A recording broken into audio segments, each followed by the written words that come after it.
வணக்கம் நண்பர்களே. இன்று நாம் பார்க்கப் போவது ஜோதிடத்தில் மிகவும் ஆழமான, ஆனால் பலருக்கும் தெரியாத ஒரு ரகசியம். பலரும் கேட்பார்கள், ஏன் ஒவ்வொரு ராசிக்கும் ஒரு விலங்கு அல்லது உருவம் கொடுக்கப்பட்டுள்ளது என்று? பழமையான ஜோதிட ஓலைச்சுவடி, அதில் ஆடு சின்னம் வரையப்பட்டிருக்கும். அது வெறும் அடையாளம் மட்டும் அல்ல, அது ஒரு சங்கேத குறியீடு. அந்த ராசிக்காரர்களின் குணம், மனநிலை, ஆசை, கோபம், தைரியம் அனைத்தையும் மறைமுகமாக சொல்லும் சின்னம். மேஷ ராசியின் உருவம் ஆடு.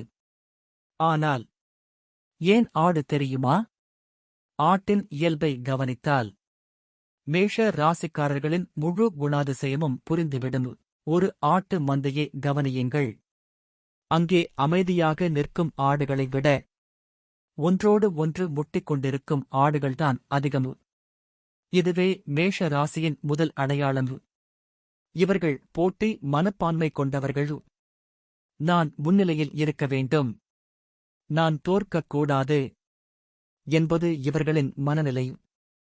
அதனால்தான் இவர்களை முட்டிக் கொள்பவர்கள் என்று பழமொழியாகச் சொல்வார்கள். ஆட்டுக்கு பயம் என்றே தெரியாது, எங்கே வேண்டுமானாலும் சென்றுவிடும். ஆபத்து இருக்கிறதா இல்லையா என்று கூட யோசிக்காது. அதேபோல மேஷ ராசிக்காரர்களும் சவால்களை பார்த்து பின்வாங்க மாட்டார்கள். அவர்கள் முதலில் செயலில் இறங்குவார்கள், பிறகுதான் விளைவுகளை யோசிப்பார்கள். இதனால்தான் இவர்களை தைரியசாலிகள் என்று கூறுகிறார்கள்.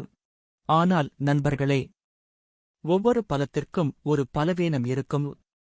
ஆடுகள் மிக உயரமான இடங்களுக்கும் எளிதாக ஏறிவிடும். ஆனால் அங்கிருந்து பாதுகாப்பாக இறங்குவது தெரியாது. அதேபோல மேஷ ராசிக்காரர்களும் உணர்ச்சியில் வேகமாக முடிவு எடுத்துவிடுவார்கள். ஆனால் அதன் விளைவுகளை சமாளிக்க சிரமப்படுவார்கள். இது அறிவின்மை அல்ல, அதிக அவசரமான செயல் மனப்பான்மை.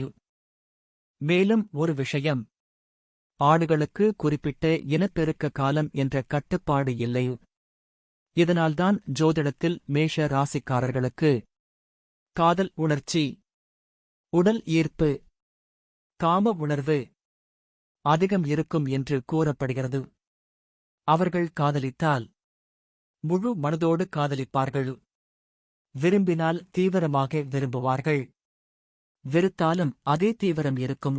அதனால் நண்பர்களே, ஜோதிடத்தில் கொடுக்கப்பட்டுள்ள ராசி உருவங்கள் வெறும் ஓவியங்கள் அல்ல, அவை மனித மனதின் ரகசியங்களை மறைத்து வைத்திருக்கும் சின்னங்கள்.